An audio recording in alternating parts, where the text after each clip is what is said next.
Hello बच्चों, मैं आरिफ खान हमारे यूट्यूब चैनल गुरुकुल एकेडमी छोटी काटू पर आपका हार्दिक स्वागत करता हूं। बच्चों, यदि आपने अभी तक चैनल को सब्सक्राइब नहीं किया तो प्लीज़ आप चैनल को सब्सक्राइब कर दिए। हम आज हमारे यूट्यूब चैनल पर साइंस की क्लास पढ़ेंगे, चैप्टर 3 10th क्लास का, मेटल्स एंड नॉन मेटल।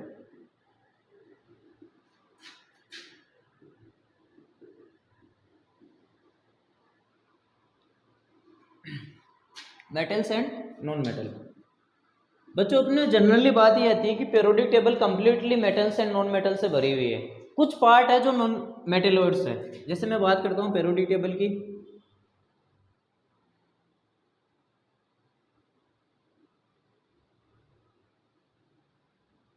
ये पोर्शन है मेरा जैसे पीरियोडिक टेबल का, सपोज को इसमें नीचे एफ लोग आ जाएगा, लेंथेनाइड एक्टिनाइड कॉन्ट्रैक्शन में। ये ग्रुप 1 और ग्रुप 2 है। यहाँ पर ग्रुप 3 से लेकर ग्रुप 12 तक एलिमेंट्स आते हैं कंप्लीटली। यहाँ पर ग्रुप 13 से लेकर ग्रुप 18 तक एलिमेंट्स आते हैं।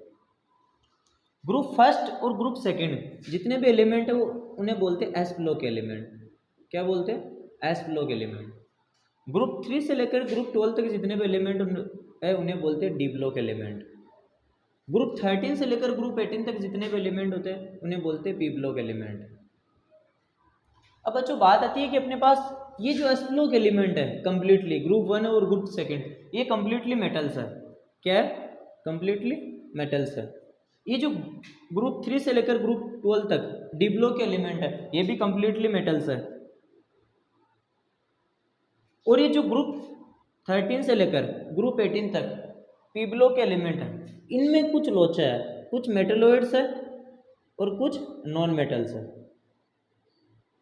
कुछ मेटलॉइड्स है और कुछ नॉन मेटल्स है। अब बात आती है एफ ब्लॉक एलिमेंट्स की, लेंथेनाइड और एक्टिनाइड कॉन्ट्रैक्शन की। तो एफ ब्लॉक कंप्लीटली क्या है? मेटल्स है। अच्छा, अपन ने यहाँ तक देखा था कंप्लीटली एस ब्लॉक जिसमें ग्रुप फर्स्ट और ग्रुप सेकंड के एलिमेंट आ रहे हैं वो सारे के सारे मेटल्स है। कंप्लीटली डी ब्लॉक जिसमें ग्रुप 3 से लेकर ग्रुप 10 तक 10 ग्रुप इंक्लूड आ रहे हैं वो सारे के सारे मेटल्स है। और कंप्लीटली एफ ब्लॉक जिसमें लेंथेनाइड कॉन्ट्रैक्शन एक्टिनाइड कॉन्ट्रैक्शन आ रहा है वो भी मेटल्स है। तो मैंने यहाँ से मेजर किया कि जो पीरियोडिक टेबल का 80% पार्ट है वो क्या है? मेटल्स है। ऑलमोस्ट पीरियोडिक टेबल्स में जितने भी एलिमेंट है सारे के सारे मेटल्स है। अच्छा, बात करते हैं अपन पी ब्लॉक की। तो बेटा पी ब्लॉक में बच्चों 7 to 9 एलिमेंट ऐसे है जो मेटलॉइड्स है। 7 to 9 एलिमेंट ऐसे है जो मेटलॉइड्स है और बाकी के जो रिमेनिंग एलिमेंट है पी ब्लॉक के वो सारे के सारे क्या? नॉन मेटल है। तो अपन इनके लिखते हैं आज अकॉर्डिंग टू डिफरेंस के अकॉर्डिंग लिखते हैं फिजिकल प्रॉपर्टीज, फिर अपन इसके बारे में करेंगे केमिकल प्रॉपर्टीज। जैसे मैं इनके बारे में डिस्कस करता हूँ। सबसे पहले मेटल्स, एक साइड में मैंने लिख लिया नॉन मेटल्स। अच्छा, अभी भी अपन ने देखा था S block, D block, F block completely metals है। In periodic table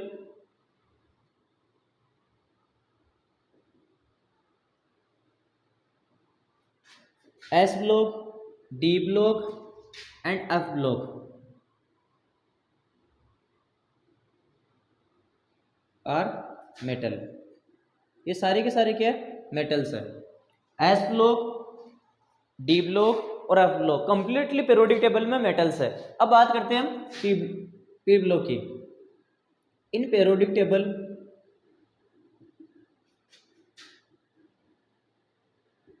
some part of कुछ भाग ही पी ब्लॉक इज मेटेलॉइड। कुछ पार्ट क्या है बच्चों? मेटेलॉइड्स है। एंड रिमेनिंग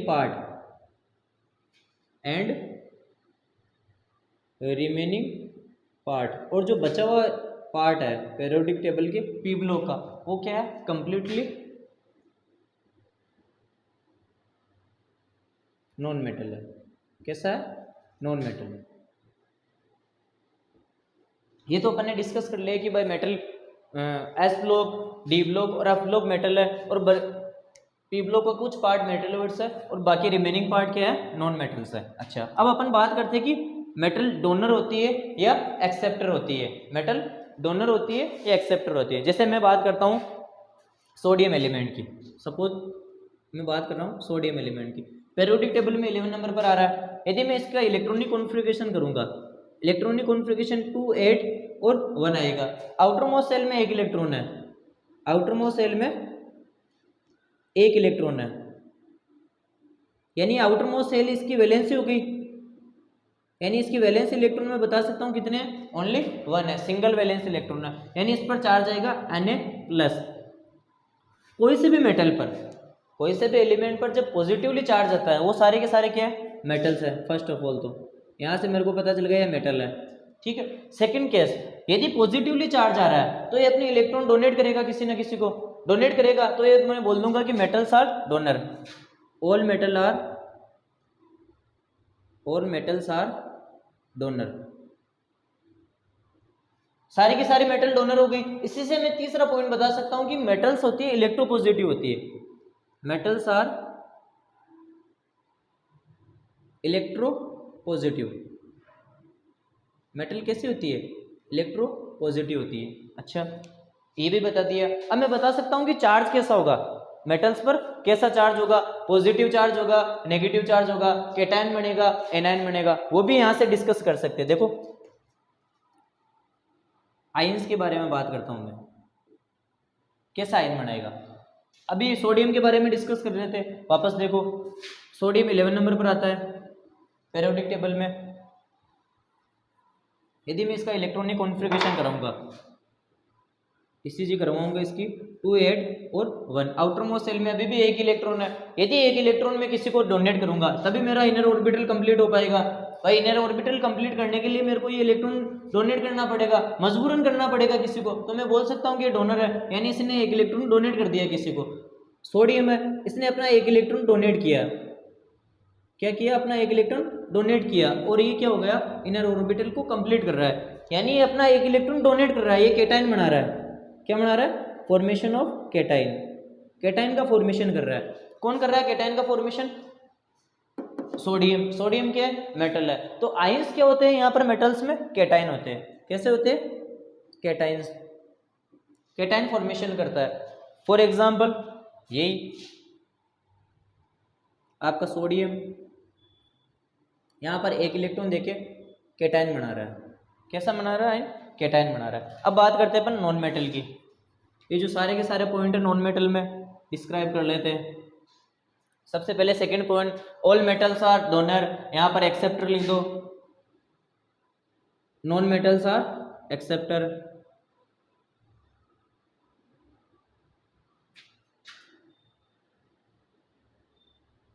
या एक्सेप्टर लिखो, अच्छा रहेगा। फिर मैंने यहाँ पर लिखा मेटल्स आर इलेक्ट्रोपॉजिटिव आयंस, यहाँ पर non metals are electronegative ion.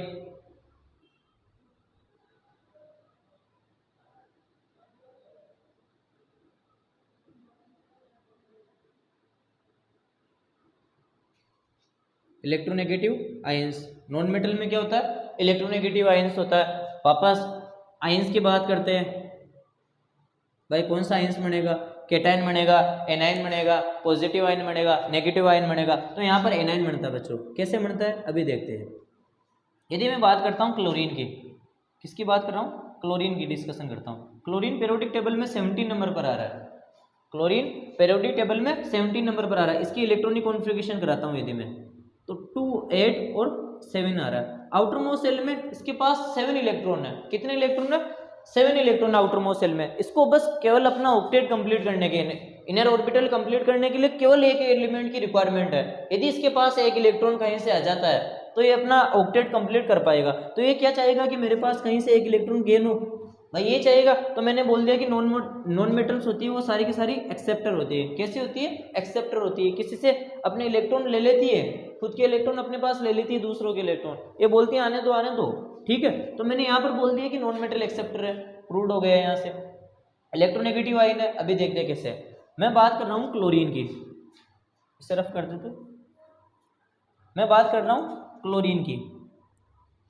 अच्छा, क्लोरीन 17 नंबर पर आता है। ये अपना एक इलेक्ट्रॉन लूज लेके नेगेटिव चार्ज बना लेगा। कैसा चार्ज बनाएगा? क्लोरीन एक इलेक्ट्रॉन लेके नेगेटिव चार्ज बना लेगा, यानी एनायन फॉर्मेशन कर लिया। यहाँ पर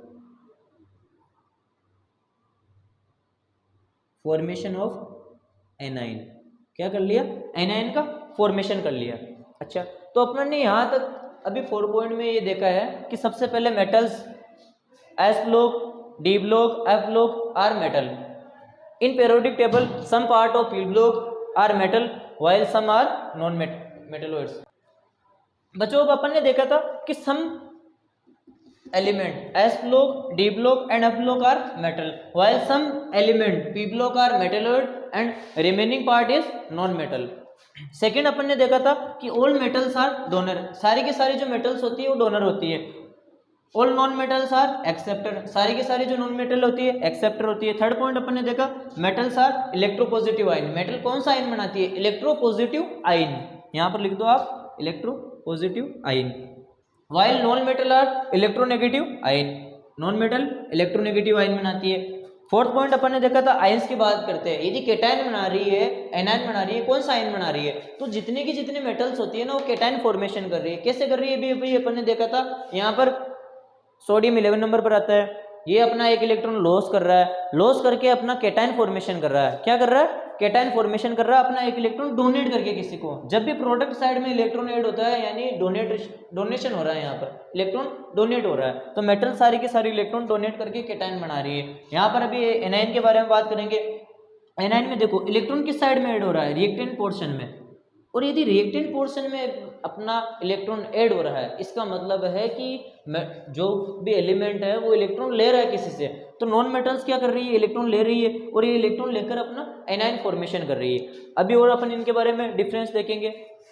स्क्रीनशॉट ले लीजिए चाहे आप।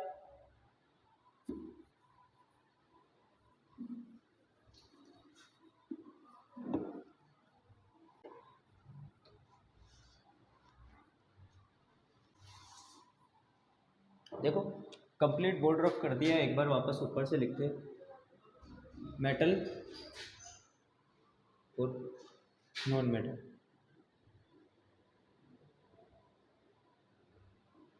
फोर्थ पॉइंट तक हो गया था अपना। फिफ्थ पॉइंट स्टार्ट करते हैं। इस साइड में भी फिफ्थ पॉइंट और इस साइड में भी फिफ्थ पॉइंट। अब देखते हैं बच्चों वापस वही केस सोडियम वाला।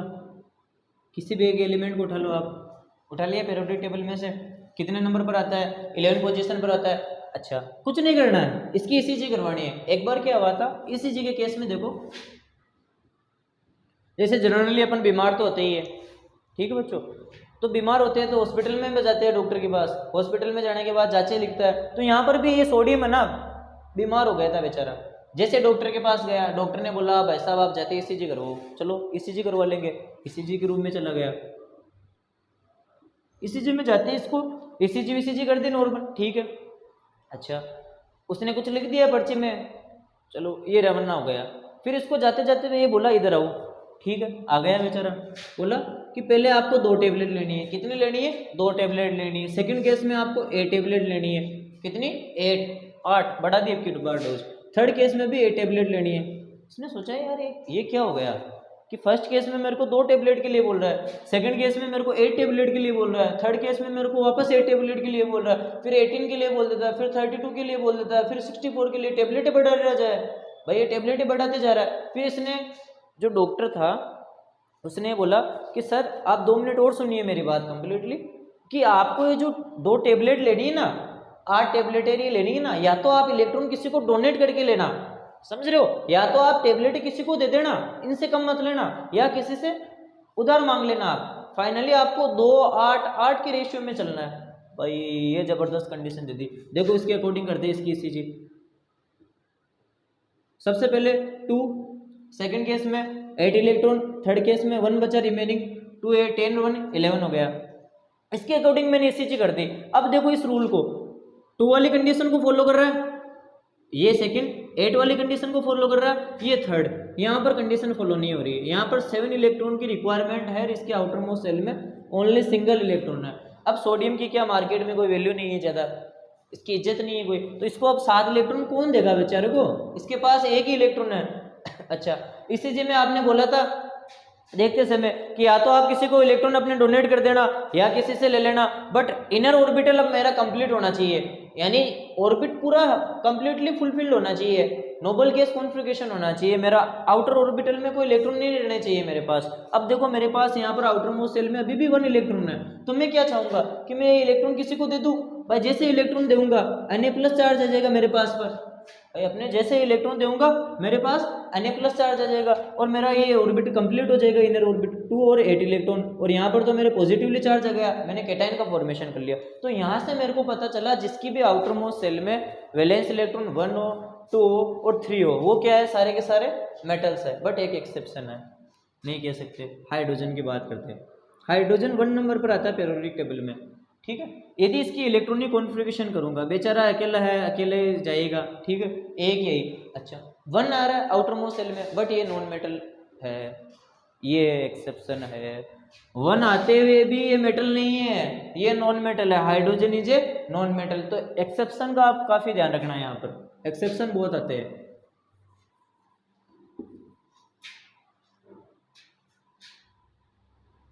which have 1, 2, 3 electron in outermost cell या वैलेंस सेल।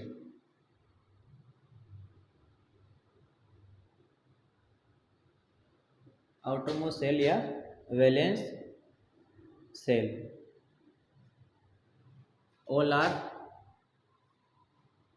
मेटल, सारे के सारे मेटल है, बट एक्सेप्शन है, कौन सा एक्सेप्शन है, बट एक्सेप्शन कौन सा बच्चों, हाइड्रोजन। हाइड्रोजन, हाइड्रोजन के आउटर मोस्ट सेल में 1 इलेक्ट्रॉन है, but it is non metal, ये कैसा है, नॉन मेटल है। तो सबसे पहले तो हाइड्रोजन को यहाँ पर लिखो 5 पॉइंट में, hydrogen is A, hydrogen is a non metal. कैसा एलिमेंट है हाइड्रोजन, एक नॉन मेटल है। अच्छा, हाइड्रोजन नॉन मेटल हो गया, बोल दिया एक्सेप्शन है। अब यहाँ पर भी तो कुछ एलिमेंट होंगे, कितने आउटर मोस्ट सेल में इलेक्ट्रॉन होंगे, यहाँ पर देखो मैंने जैसे बोला, मैं ऑक्सीजन की बात करता हूँ या कार्बन की बात करता हूँ, किसी की भी बात कर लेता हूँ, दोनों नॉन मेटल है, देखो कैसे है, नहीं है, इस रूल को फॉलो कर रहे हैं नहीं कर रहे। मैं ऑक्सीजन की बात करता हूँ 8 नंबर पर आता है, कार्बन की बात करता हूँ 6 नंबर पर आता है। वही केस, दोनों बीमार हो गए बेचारे, हॉस्पिटल में गए, इनको ईसीजी करने के लिए बोल दिया। अच्छा, ईसीजी का तरीका क्या है, वापस करता हूँ, जैसे कार्बन की ईसीजी करता हूँ तो ये क्या हो जाएगा, 6 इलेक्ट्रॉन है, 2 and 4, आउटर मोस्ट सेल में कितने इलेक्ट्रॉन है, 4 इलेक्ट्रॉन है, आउटर मोस्ट सेल। यहाँ पर इसकी ईसीजी करता हूँ मैं 2 and 6, इसके आउटर मोस्ट सेल में कितने इलेक्ट्रॉन है बच्चों, 6 इलेक्ट्रॉन है, आउटर मोस्ट सेल, या इसे मैं बोल सकता हूँ वैलेंस सेल। दूसरा नेम क्या है इसका, वैलेंस सेल, हो गया। आउटर मोस्ट सेल में एक में 4 इलेक्ट्रॉन आ रहे हैं, एक में 6 इलेक्ट्रॉन आ रहे हैं, एक में 7 भी आएंगे। तो मैं बोल सकता हूँ कि जिस भी एलिमेंट के आउटर मोस्ट सेल में 4, 5, 6, 7 ये इलेक्ट्रॉन आए, वो सारे के सारे क्या है, नॉन मेटल्स है, बस काम खत्म।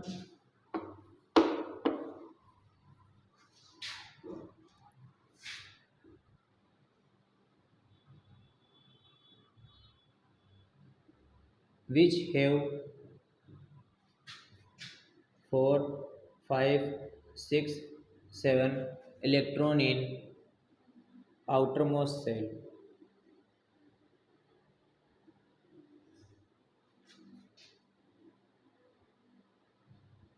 all are non metal. वो सारे के सारे कैसे है, नॉन मेटल है। जिस भी एलिमेंट के आउटर मोस्ट सेल में 4, 5, 6 या 7 इलेक्ट्रॉन हो, 4, 5, 6 या 7 इलेक्ट्रॉन प्रेजेंट हो, वो सारे के सारे के नॉन मेटल है। चलो ये अपन ने इनकी इलेक्ट्रॉनिक कॉन्फ़िगरेशन के अकॉर्डिंग भी पता कर लिया कि भाई कौन सा कितने नंबर पर आ रहा है। अच्छा, अब अपन इनकी देखते हैं फिजिकल प्रॉपर्टी, 6 पॉइंट देखते हैं, फिजिकल स्टेट। फिजिकल स्टेट कैसे होती है इनकी, जैसे मैं जनरली बोल देता हूँ, हम सॉलिड है, वाटर लिक्विड है,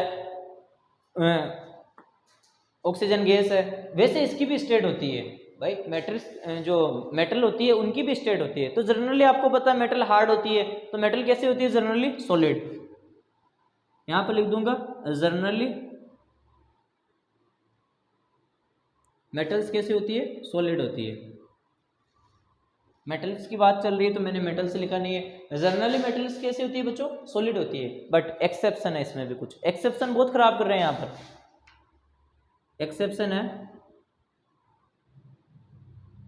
एक तो आपका मरकरी, जिसका फॉर्मूला क्या है? Hg, and gallium,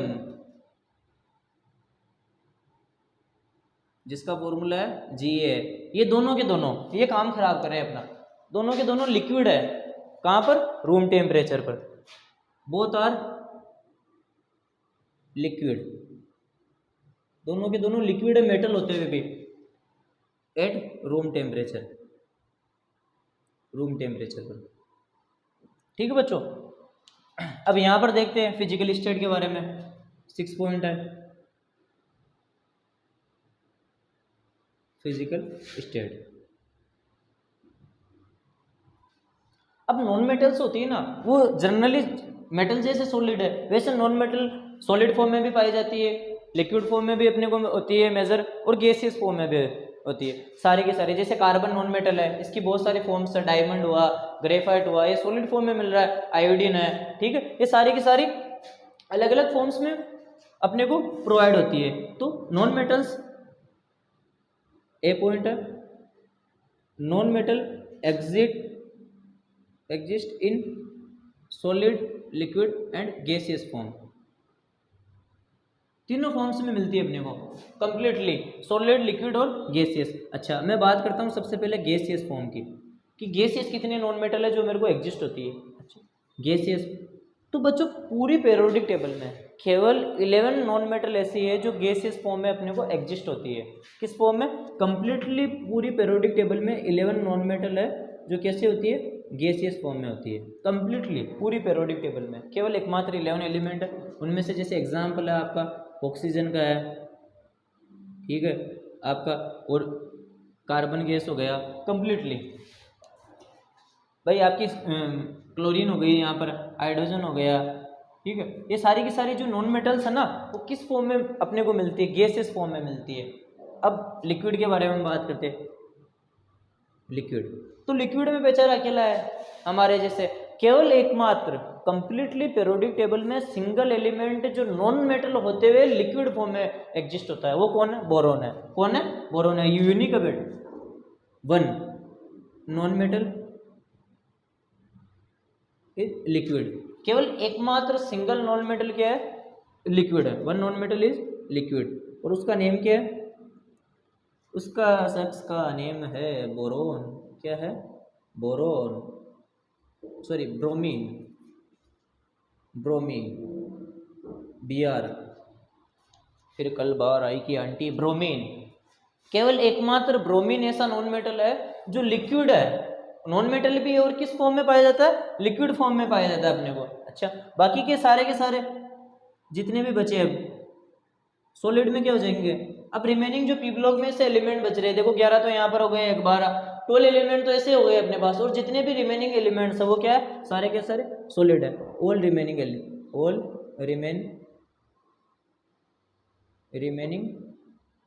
P block element, जितने के जितने पी ब्लॉक एलिमेंट ना, वो बच्चों सारे के सारे। देखो एक बार वापस देखते हैं अपन ने क्या किया इतनी देर में। 5th पॉइंट है, 4 पॉइंट तक तो अपने कर लिया था। 5th point, which have 1 2 3 electron present in outermost shell. कोई सा भी एलिमेंट जिसके 1 2 और 3 इलेक्ट्रॉन हो, आउटर मोस्ट सेल में कितने इलेक्ट्रॉन हो? 1 2 और 3 इलेक्ट्रॉन प्रेजेंट हो, वो सारे के सारे क्या है? मेटल है। बट हाइड्रोजन एकमात्र नॉन मेटल है जिसके आउटर मोस्ट सेल में 1 इलेक्ट्रॉन होते हुए भी नॉन मेटल है। ये एक्सेप्शन है। तो एक्सेप्शन काफी पूछे जाते हैं यहाँ पर इस चैप्टर में से, और कंप्लीटली चैप्टर 4 नंबर का रहा है, और एक्सेप्शन बहुत ज़्यादा पूछे जाते हैं। फिजिकल और केमिकल प्रॉपर्टी से बहुत बार क्वेश्चन आ चुका है। तो हाइड्रोजन जिसकी आउटर मोस्ट सेल में 1 इलेक्ट्रॉन होते हुए भी नॉन मेटल है, तो मैंने हाइड्रोजन को किस कैटेगरी में रख दिया? नॉन मेटल की कैटेगरी में। ठीक है बच्चों। सेकंड देखो, इसके बारे में फिजिकल स्टेट के बारे में बात करता हूँ। मेटल की फिजिकल स्टेट में। तो मेटल जनरली आपको पता है सबको हार्ड होता है, यानी सॉलिड तो रहेगा डेफिनेटली। तो मेटल्स जनरली कैसा होता है, सॉलिड होता है। बट एक्सेप्शन है, जो आपका लिक्विड फॉर्म में पाया जाता है, गैलियम और कौन, मरकरी। मरकरी और गैलियम एग्जिस्ट होते हैं किस फॉर्म में, both are exist in liquid form. दोनों के दोनों अपने को किस फॉर्म में मिलते हैं, लिक्विड फॉर्म में मिलते हैं। अब नॉन मेटल के बारे में चलते हैं। वापस वही hydrogen is a non metal, अभी भी पढ़ा था। Which have 4, 5, 6 and 7 electron in outermost shell are non metal. ऐसा एलिमेंट जिसके आउटर मोस्ट सेल में 4, 5, 6 और 7 एलिमेंट, उसे क्या बोलेंगे, नॉन मेटल बोलेंगे। वापस फिजिकल स्टेट के बारे में बात करते हैं। तो बच्चों नॉन मेटल होता है ना, वो सॉलिड स्टेट में भी एग्जिस्ट करता है, लिक्विड स्टेट में भी एग्जिस्ट करता है और गैसियस स्टेट में भी एग्जिस्ट करता है। मैंने सबसे पहले देखा गैसियस स्टेट के बारे में, तो केवल 11 एलिमेंट ऐसे हैं जो नॉन मेटल होते हुए भी गैसियस स्टेट में। फॉर एग्जांपल आपका ऑक्सीजन हुआ, हाइड्रोजन हुआ। अच्छा, लिक्विड केवल एकमात्र सिंगल एलिमेंट जो कौन है, ब्रोमीन है, वो लिक्विड है और नॉन मेटल हो रहा है। किस फॉर्म में, लिक्विड फॉर्म में, और कैसा है, नॉन मेटल है। नॉन मेटल होते हुए लिक्विड फॉर्म में केवल एकमात्र सिंगल ब्रोमीन। अच्छा, फिर बात करते हैं सॉलिड फॉर्म की। तो अब जितने भी एलिमेंट बच गए नॉन मेटल पेरियोडिक टेबल में, पी ब्लॉक में से कुछ 11 तो देखो यहाँ पर आ गए गैसेस फॉर्म में, 1 यहाँ पर आ गया, 12 एलिमेंट तो ये हो गए, और 7, 9 एलिमेंट जो मेटलोइड्स के हो गए, और बचे जो सारे के सारे, वो सारे के सारे क्या, सॉलिड फॉर्म में। तो बच्चों अभी आपने इसका स्क्रीनशॉट नहीं लिया तो एक बार स्क्रीनशॉट ले लीजिए और आगे करते हैं। करें स्टार्ट। अब 7 पॉइंट स्टार्ट करते हैं। बहुत सारे पॉइंट हैं इनकी फिजिकल केमिकल प्रॉपर्टीज के अकॉर्डिंग। ये तो भी सारे के सारे फिजिकल प्रॉपर्टी चल रही है।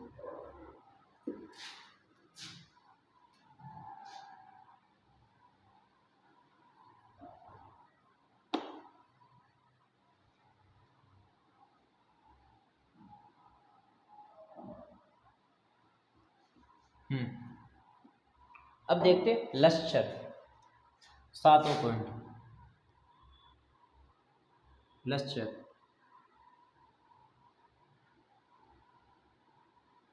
लस्टर मीन्स होता है शाइन, चमकना। क्या, चमकना। कोई चीज कैसे चमकेगी, मैं बात करता हूँ, ये मेरा गोल्ड है, ये मेरा क्या है, गोल्ड है।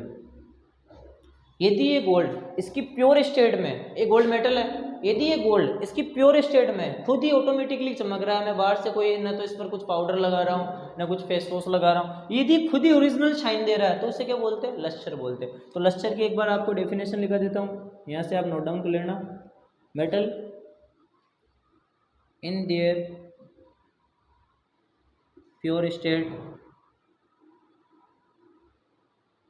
Having a shining surface,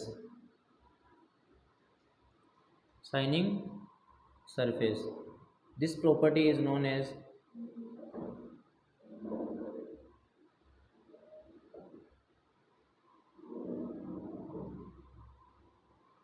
luster। इस प्रॉपर्टी को क्या बोलते हैं, लस्टर बोलते हैं। ये आप नोट डाउन कर लेना बच्चों। कोई से भी मेटल अपनी प्योर स्टेट में ऑटोमेटिकली चमक रही है, अपन उससे बाहर से कुछ डिस्टर्बेंस नहीं कर रहे हैं, ना उस पर एक्सटर्नल कुछ चीजें लगा रहे हैं, वो खुद ही चमक रही है। Metal in their pure state having a shining surface, this properties is known as lustre. उसे क्या बोलते हैं, लस्टर बोलते हैं। अच्छा चलो अब लस्टर पर देखते हैं। मेटल्स की जनरली बात करते हैं अपन। जनरली मेटल्स कैसे होती है, सबको पता है मेटल चमकती है। आयरन को उठा लो आप, जनरली चमकेगा।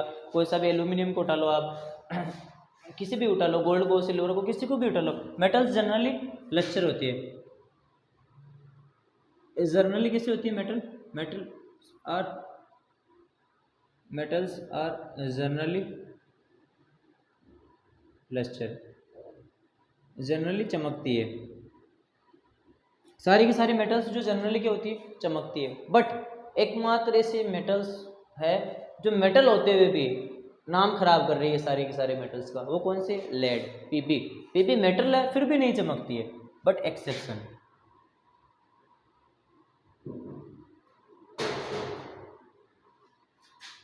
लेड, इसे बोलते हैं पीबी। इसे बट एक्सेप्शन होता है इसमें कुछ। जनरली मेटल लस्टर होती है बट कुछ एक्सेप्शन होता है, एक्सेप्शन देखते हैं। But exception,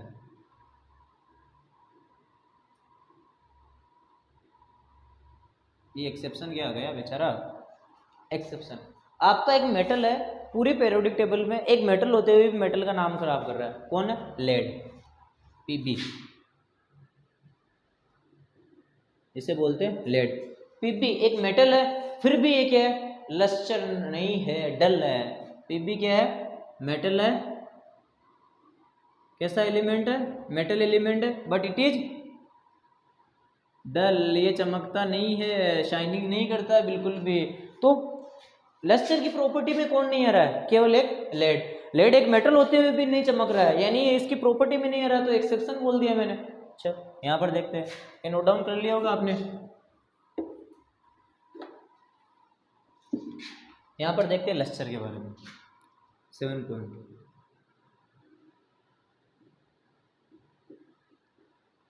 generally non metal चमकती नहीं है, नॉन लस्टर होती है, शाइन नहीं करती है, तो मैंने जर्नली तो मैं बोल सकता हूँ कि नॉन मेटल लस्टर है। Generally non metal non lustre, चमकती नहीं है, ठीक है। जनरली मैंने बोल दिया कि जितनी की जितनी नॉन मेटल्स है ना वो नॉन लस्टर है, यानी डल है, ये ऐसे बोल दो डल है। जनरली नॉन मेटल्स आर डल, ये वर्ड बोल दो डल, बहुत बढ़िया रहेगा। यानी चमकता नहीं है, शाइनिंग नहीं करता है, कंप्लीटली नॉन मेटल डल है। बट इसमें भी बहुत सारे एक्सेप्शन है, बट एक्सेप्शन बहुत ज़्यादा है इस चैप्टर में। अपवाद देखो, फर्स्ट एक्सेप्शन है आपका आयोडीन, सेकंड एक्सेप्शन है आपका डायमंड, थर्ड एक्सेप्शन है आपका ग्रेफाइट और डायमंड। देखो बच्चों, इनके बारे में देखते हैं। आयोडीन, अपन ने जनरली देखा आयोडीन नॉन मेटल है, बट ये लस्टर करता है, चमकता है जनरली। फिर कल बार आएगी आंटी, पी ब्लॉक है, 17 ग्रुप का है, ठीक है। 17 ग्रुप के एलिमेंट सारे के सारे पी ब्लॉक के नॉन मेटल्स होते हैं, बट ये चमकता है। आयोडीन इज शाइनिंग कैसा होता है? चमकता है। ये कैसा है? नॉन मेटल होते हुए भी चमक रहा है, तो मैंने बोल दिया कि आयोडीन क्या है? लस्टर है, नॉन मेटल है, फिर भी ये क्या है? शाइन कर रहा है, यानी लस्टर है। आयोडीन का जो कलर होता है, जनरली जो इसका कलर होता है ना, वो पर्पल ही होता है। कैसा होता है? पर्पल। कैसा कलर होता है इसका आयोडीन का? जनरल जो कलर होता है ना आयोडीन का, वो पर्पल होता है चमकते समय। अब देखो ग्रेफाइट भी शाइन करता है, चमकता है बिल्कुल। जो पेंसिल होती है ना, अपनी बचपन में खाते थे उसे लेकर मुंह में, वो जो पेंसिल का जो बीच वाला पोर्शन होता है ना, जो कम्प्लीटली वो मेडअप होता है ग्रेफाइट का। उसमें कुछ और एलिमेंट्स भी मिक्स होते हैं, बट वो पेंसिल का जो कम्प्लीटली पोर्शन है ना, वो किससे बना हुआ होता है? ग्रेफाइट से। तो इसका यूज लिख सकता हूँ, it is used in making inner part of, अंदर का भाग,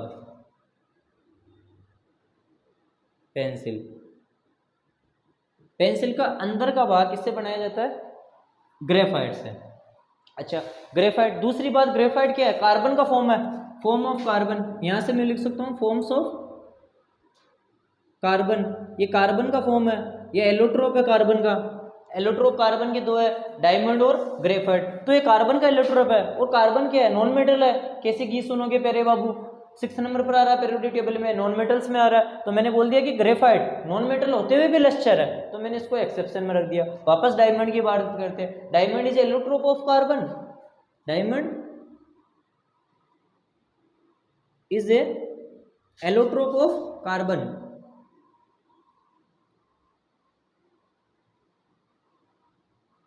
कार्बन का एलोट्रोप, और कार्बन क्या है? एक नॉन मेटल है।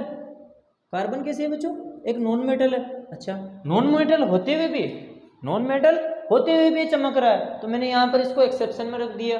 वापस देखो अपन ने क्या किया था, लस्टर अपन ने सबसे पहले देखा था, जैसे कोई से भी मेटल है, फॉर एग्जाम्पल आपका गोल्ड है, ऑटोमेटिकली चमक रहा है। जैसे जनरली अपन पहनते हैं गोल्ड को ज्वेलरी में काम में लेते हैं, जनरली ऑटोमेटिकली यदि शाइनिंग कर रहा है, चमक रहा है, किसी को दिखाने के लिए पहन रहे हैं, ऑटोमेटिक चमक रहा है, तो उसे क्या बोलेंगे कि वो लस्टरस है। कोई सा भी एलिमेंट यदि खुद की प्योर स्टेट में चमक रहा है, तो मैं उसे क्या बोल दूंगा कि वो लस्टर की कंडीशन में है। देखो, generally metals are generally lustre, सबको पता है मेटल चमकती है। एल्यूमिनियम को ले लो आप, आयरन को ले लो, जनरली नॉर्मल सब चमकते ही है। गोल्ड को ले लो आप, सिल्वर को ले लो, बट एक्सेप्शन है यहाँ पर एक अपवाद है पूरी पीरियोडिक टेबल में, जो लेड है। कौन है? पीबी लेड है। ये मेटल्स होते हुए भी चमकता नहीं है, मेटल है ये बट ये क्या है? डल है, चमकता नहीं है, ये एक्सेप्शन है बेचारा।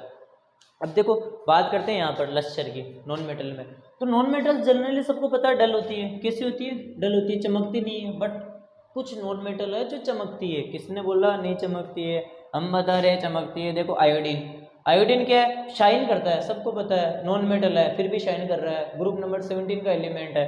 तो ये कलर किसके कैसा होता है? आयोडीन का पर्पल होता है, तो ये एक्सेप्शन में आ गया। सेकंड पॉइंट ग्रेफाइट, ग्रेफाइट क्या है? शाइन करता है, सबको पता है। जो पेंसिल का जो इनर पार्ट होता है ना बच्चों, वो किससे बना होता है? लगभग ग्रेफाइट से बना हुआ होता है। और ये किसका फॉर्म है? कार्बन का फॉर्म है, यानी graphite is allotrope of carbon. Graphite एक कार्बन का एलोट्रोप है। और कार्बन कैसा होता है? नॉन मेटल होता है। तो मैंने बोल दिया कि नॉन मेटल होते हुए भी ये क्या है? लश्चर है, चमकता है। अच्छा, थर्ड देखते हैं अपन डायमंड के बारे में। डायमंड, डायमंड क्या है? वापस एलोट्रोप ऑफ कार्बन है।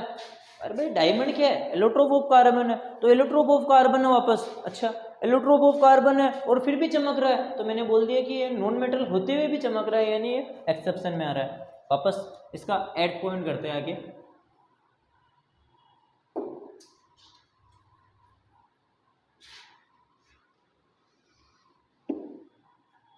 ये भारत बांग्लादेश की रेखा खत्म हो रही है भाई, इसको वापस बनाना पड़ेगा।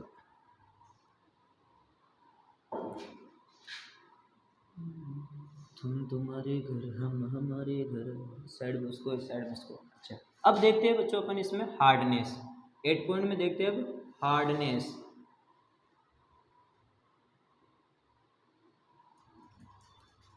अच्छा, हार्डनेस कैसे होगी? अपने को सबको पता है, जनरली कोई से भी मेटल उठा लो, जैसे आप आयरन उठाओ, कैसी होगी? सॉफ्ट होगी क्या? एकदम मुलायम होगी? नहीं, हार्ड होगी। कैसी होगी? हार्ड होगी। तो जनरली नॉन मेटल्स होती है, सॉरी जनरली जो मेटल्स होती है वो कैसे दिखाई देती है अपने को? हार्ड, हार्ड विजिबल होती है। बट कुछ नॉन मेटल्स है जो सॉफ्ट होती है। देखो सॉरी, कुछ मेटल्स है जो सॉफ्ट होती है। देखो सबसे पहले मैं मरकरी की बात करता हूँ, सेकंड में बात करता हूँ सोडियम की, थर्ड में बात करता हूँ पोटेशियम की, फोर्थ में बात करता हूँ लिथियम की। ये सोडियम, पोटेशियम और लिथियम ग्रुप नंबर फर्स्ट के एलिमेंट है कंप्लीटली। ये ग्रुप नंबर फर्स्ट के एलिमेंट है। अच्छा, मैंने स्टार्टिंग में एक वर्ड बोला था आपको को, ग्रुप नंबर के फर्स्ट के जो एलिमेंट है ना वो एल्किलाई मेटल है। कैसे है? एल्किलाई मेटल है। ग्रुप फर्स्ट के जो एलिमेंट है ना वो कैसे है? एल्किलाई, एल्किलाई मेटल है। अच्छा, एल्किलाई मेटल क्या होता है? एल्किलाई मेटल वो होता है बच्चों जो तुरंत किसी के साथ तुरंत रिएक्शन करता है, स्ट्रांगली रिएक्ट होता है।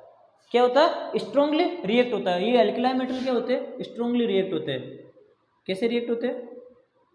Strongly reactive. ये स्ट्रांगली रिएक्टिव करते हैं, किसी भी एलिमेंट्स के साथ या रिएक्शन में पार्टिसिपेट करेंगे ना, स्ट्रांगली तुरंत रिएक्ट करेंगे। अच्छा, तुरंत रिएक्ट करेंगे तो आपने एक वर्ड पढ़ा होगा कि सोडियम को अपन इमर्ज करके रखते हैं, कीप करके रखते हैं किसमें? केरोसिन ऑयल में। पढ़ा होगा, अपन जनरली पढ़ते ही है, क्योंकि सोडियम को यदि अपन बाहर रखेंगे तुरंत ये कैच फायर कर लेगा, आग पकड़ लेगा, इसलिए अपन इसे कीप करके रखते हैं या अंदर डाल के रखते हैं, इमर्ज करके रखते हैं किसमें? केरोसिन ऑयल में। इसलिए रखते हैं क्योंकि एल्किलाई मेटल है। सोडियम क्या है? एल्किलाई मेटल है। और एल्किलाई मेटल ग्रुप फर्स्ट का एलिमेंट है, और ग्रुप फर्स्ट के एलिमेंट तुरंत किसी के साथ रिएक्शन कराते हैं, तुरंत तुरंत प्रभाव से, और ये क्या कर लेंगे? हाईली रिएक्टिव होते हैं, इसलिए इन्हें अपन किसी के अंदर केरोसिन ऑयल के अंदर ढक के रखते हैं। अब देखो हार्डनेस, ये सारे के सारे सॉफ्ट होते हैं, इनका लो मेल्टिंग और लो बॉइलिंग पॉइंट होता है, इन्हें अपन चाकू से कट कर सकते हैं, तो ये एक्सेप्शन में आ जाएंगे सारे जनरली।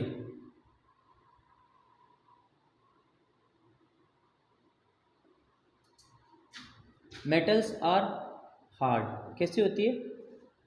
मेटल्स हार्ड रहती है। जनरली मेटल कैसी रहती है बच्चों? हार्ड रहती है। बट एक्सेप्शन है, कैसा? Mercury exception.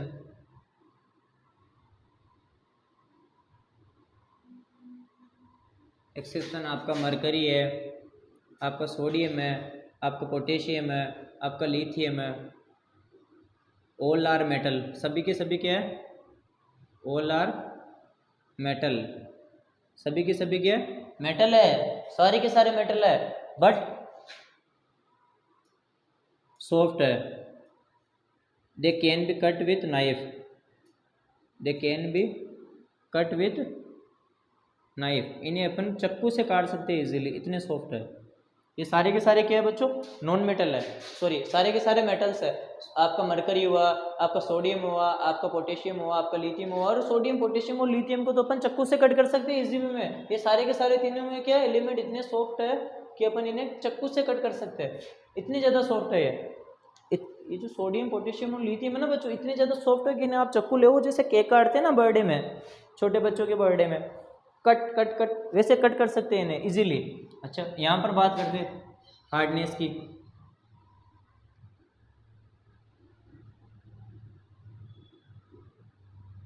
यदि यहाँ पर मैं बात करता हूँ हार्डनेस की, देखो हार्डनेस, आपको पता है कि जितनी की जितने नॉन मेटल्स है वो सॉफ्ट होती है लगभग, जनरली नॉन मेटल सॉफ्ट होती है। आप किसी भी नॉन मेटल को उठा लो और देखोगे नेचर में सॉफ्टनेस से पाई जाती है, बट कार्बन को आप उठाओ, ये कार्बन है, इसकी 3 फॉर्म होती है, ग्रेफाइट, डायमंड।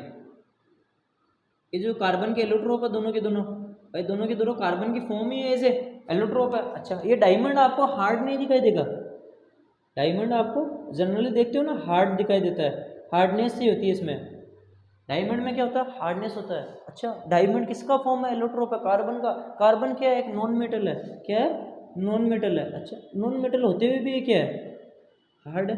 ये तो एक्सेप्शन की बात हुई भाई, ताजुब की बात हुई। लिखते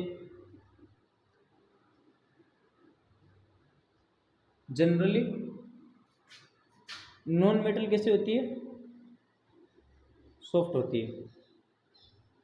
कैसी होती है बच्चों, जनरली नॉन मेटल सॉफ्ट होती है। अच्छा, कुछ किसने बोला सॉफ्ट होती है, सारी की सारी होती है, कुछ हार्ड भी तो होती है, एक्सेप्शन।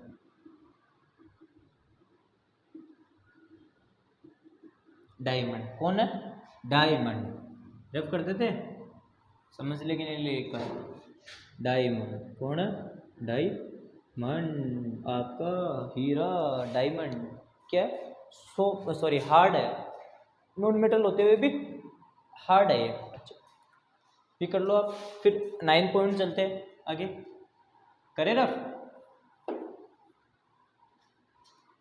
समझ के करते हैं, समझ के समझो हिंदुस्तान। बच्चों अब अपन स्टार्ट करेंगे 9th पॉइंट। कौन सा पॉइंट, 9th पॉइंट। अब स्टार्ट किया है 9th पॉइंट। देखो 9th पॉइंट में क्या करते हैं, melting point and boiling point. Melting point and boiling point, यहाँ पर भी मैं 9th पॉइंट लिख लेता हूँ। ये कौन सा बॉक्स आ गया स्क्वायर का, कब बना दिया है, melting point and boiling point.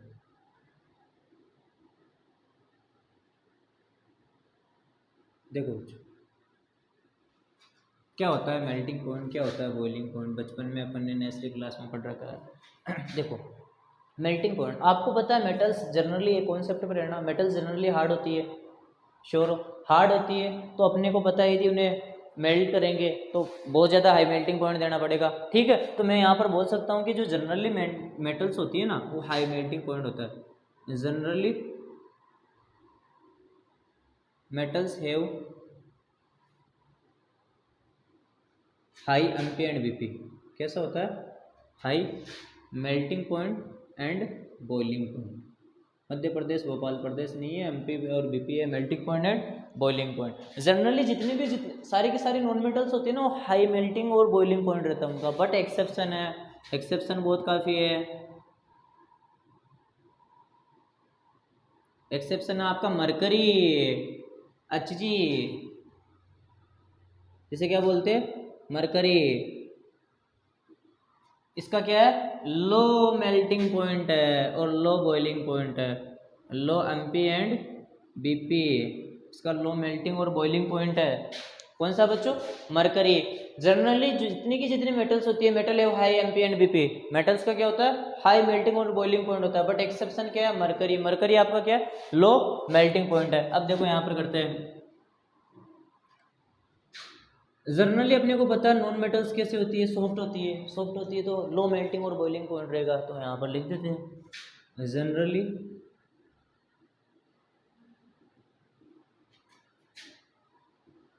Non metals have low MP and BP, melting point and boiling point. ठीक है बच्चों। अच्छा, एक्सेप्शन भी आएगा इसमें, बिल्कुल। जो आपका कार्बन है, एक्सेप्शन में कौन आएगा? कार्बन और बोरोन। कार्बन और बोरोन कैसे कैसे वर्ड यूज ले लिया कार्बन? देखो, कार्बन कार्बन एलोट्रोप है, कार्बन के दो एलोट्रोप है, एक ग्रेफाइट और डायमंड है।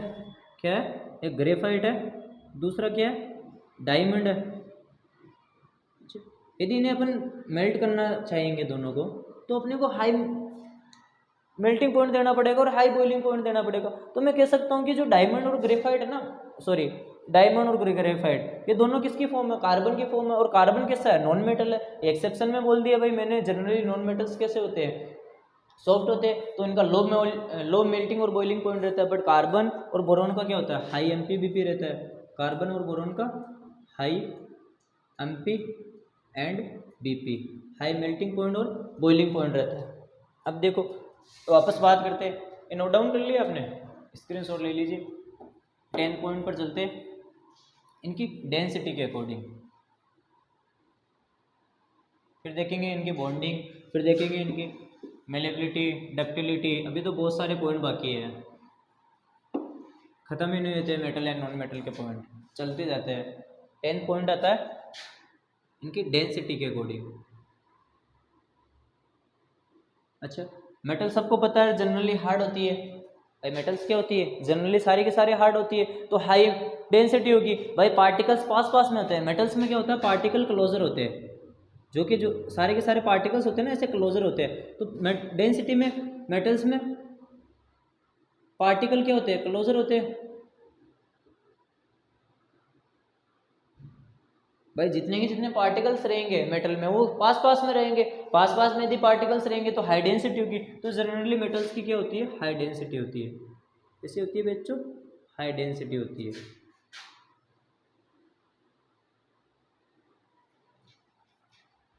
Generally metal have high density.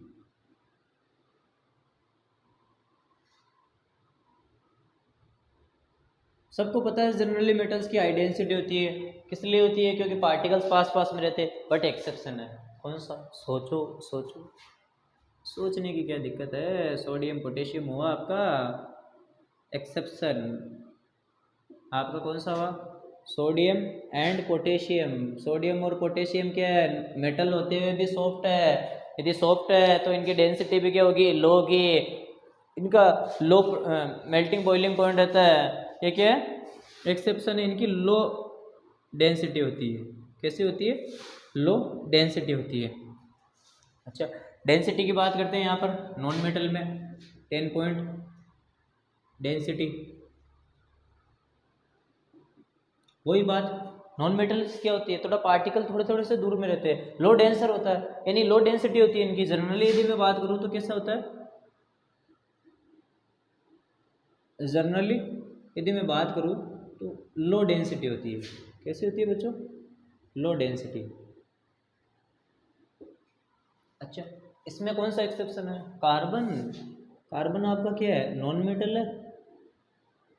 Carbon क्या है? नॉन मेटल है। इसके दो एलोट्रोप है, फर्स्ट डायमंड और सेकंड ग्रेफाइट। क्या है? डायमंड और ग्रेफाइट। ग्रेफाइट तो कैसा होता है? सॉफ्ट होता है आपका। ठीक है, इसमें कंडक्ट होती है इलेक्ट्रिसिटी, आगे देखेंगे। हाँ बिल्कुल, ग्रेफाइट के वायु यूज ली जाती है इलेक्ट्रोलाइटिक सॉल्यूशन में। और डायमंड, डायमंड आपका हार्ड होता है, हार्डनेस है। यदि हार्ड सब्सटेंस है तो डेंसिटी भी हाई होगी। तो यहाँ पर एक्सेप्शन क्या आ जाएगा? डायमंड। एक्सेप्शन क्या आ जाएगा? डायमंड। समझ गए कैसे आया डायमंड? यहाँ पर डायमंड की क्या है? हाई डेंसिटी है। इसे लिख लेना आप नोट्स के अकॉर्डिंग, हाई डेंसिटी। ठीक है बच्चों, वापस देखते हैं डेंसिटी के अकॉर्डिंग। मेटल्स के जो पार्टिकल्स होते हैं ना मेटल्स में, वो क्लोजर रहते हैं। तो जनरली यदि मैं मेटल्स की बात करता हूँ, मेटल है हाई डेंसिटी। हाई डेंसिटी है, हाई मेल्टिंग पॉइंट है, हाई बॉइलिंग पॉइंट है, सारा का सारा हाई रहता है मेटल में, सारी हाई है मेटल।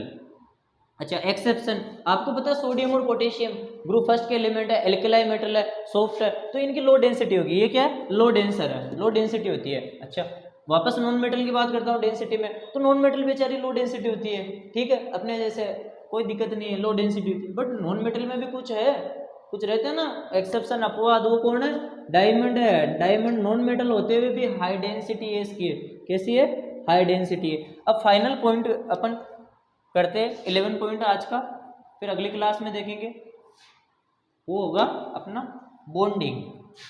क्या होगा, बॉन्डिंग, बॉन्डिंग जरूरी है, इतना पढ़ चुके हैं तो अपन। देखो बच्चों 11 पॉइंट अपना बॉन्डिंग। अच्छा आपको पता है दोनों केसों में बॉन्डिंग तो होगी भाई, अपने बीच भी तो होती है बॉन्डिंग, दोस्ती नहीं होती कि किसी के बीच में बॉन्डिंग, फ्रेंड फ्रेंड के बीच में बॉन्डिंग। अच्छा तो मेटल्स में क्या होता है, मेटल्स में जो बॉन्डिंग होती है ना वो टाइट होती है, कैसे होती है, जनरली मेटल ब्रेक डाउन नहीं होते हैं, मेटल्स में जो बॉन्डिंग होती है ना वो एकदम स्ट्रॉन्ग बॉन्डिंग होती है, कैसी होती है, स्ट्रॉन्ग बॉन्डिंग होती है। तो मेटल्स मेटल्स के बीच में मेटेलिक बॉन्डिंग होती है, कैसी होती है, मेटल मेटल के बीच में मेटेलिक बॉन्डिंग होती है, metallic bonding.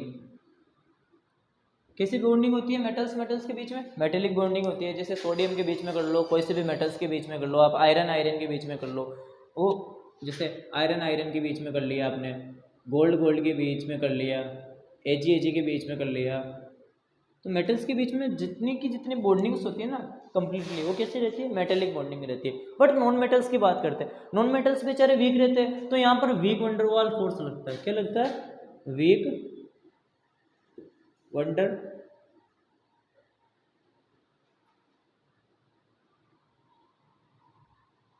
Week Van der Waals force, यहाँ पर वीक वंडरवाल फोर्स रखता है। और यहाँ पर जो बॉन्डिंग होती है ना इतनी स्ट्रॉन्ग बॉन्डिंग नहीं होती इन कंपैरिजन मेटल के कंपैरिजन में। जैसे कोई सा भी देख लो, क्लोरीन क्लोरीन के बीच में देख लो, या ऑक्सीजन ऑक्सीजन के बीच में देख लो, क्लोरीन क्लोरीन के बीच में देख लो, यहाँ पर वीक बॉन्डिंग लगती रहती है इनके बीच में, वीक वंडरवाल फोर्स लगता है, और यहाँ पर मेटेलिक बॉन्डिंग होती है। ओके बच्चों, अपने इस क्लास में अपन ने 11 डिफरेंस पढ़े, और आप अभी कल नेक्स्ट क्लास होगी उसमें अपन और इनके बारे में डिस्कशन करेंगे, और पॉइंट अभी तो बहुत सारे पॉइंट है, 10-20 पॉइंट तो और बाकी है। फिर अपन इनकी केमिकल प्रॉपर्टीज़ के बारे में पढ़ेंगे, फिर रिएक्शंस पढ़ेंगे, मेटल्स की रिएक्शन एसिड के साथ करते हैं तो क्या होता है, बेस के साथ करते हैं तो क्या होता है, वाटर के साथ करते हैं तो क्या होता है, ऑक्सीजन के साथ करते हैं तो क्या होता है। फिर नॉन मेटल की रिएक्शन पढ़ेंगे, नॉन मेटल की ज़्यादातर रिएक्शनें होती नहीं है, बहुत कम रेयर केस में रिएक्शनें मिलती है अपने को। ओके बच्चों, अभी यदि आपने अभी तक चैनल को सब्सक्राइब नहीं किया तो आप सब्सक्राइब कीजिए। Okay, thank you so much.